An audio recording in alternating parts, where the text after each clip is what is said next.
In the dying embers of a mighty struggle for Manchester City, Kevin De Bruyne dashed down the right flank. Before checking inside and playing a pass to Ilkay Gundogan.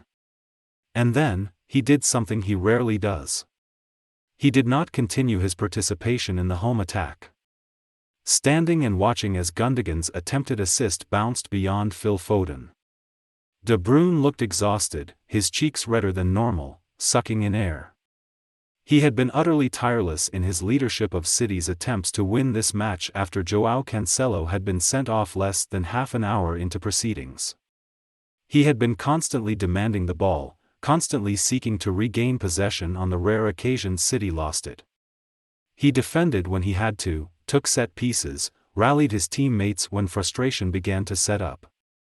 And as the clock ticked into added time, De Bruyne looked spent, physically, if not mentally.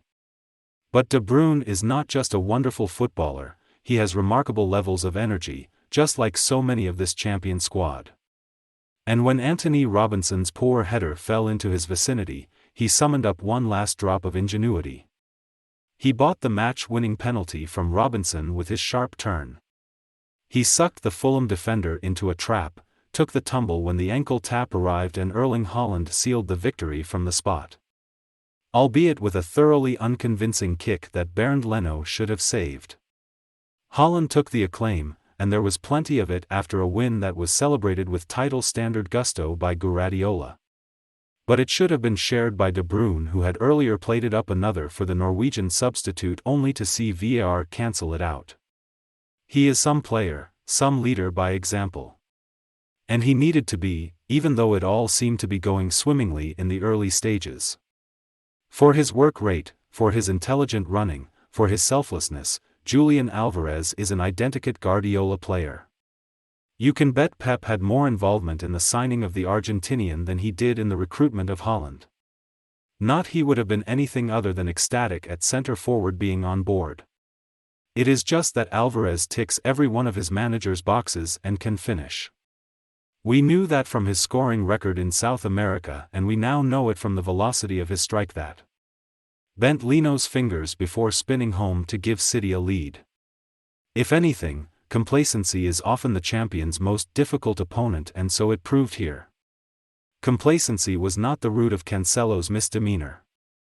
But it was the reason why Harry Wilson was allowed to break clear with a simple run. Wilson was clever to make sure Cancelo made contact, but it ended up an easy decision for Darren England to make. And once he had awarded the penalty, converted by Andreas Pereira, England had to dismiss Cancelo. Conspiracy theorists inside the Etihad Stadium would have disagreed, but it was pretty straightforward stuff. Cancelo should have left him alone, Wilson might have equalized, but City would still have won easily. City protests were only understandable in the sense that everyone protests everything in football. Of course, what the decision ensured was a far more even game than we would have had if it had remained 11 versus 11. Even with a man advantage and well over an hour to play, the bookmakers still only rated Fulham's chances at 6-1. And they were not unreasonable odds, because the fact is that Manchester City are a man better than most teams in the Premier League. In most matches, 10 versus 11 is fair. So it proved here, City still dominating possession with a man disadvantage. But even with Haaland and Foden in the mix, it still looked as if the brave 11 men of Fulham would hold on for a point. But as he so often does, Kevin De Bruyne had other ideas.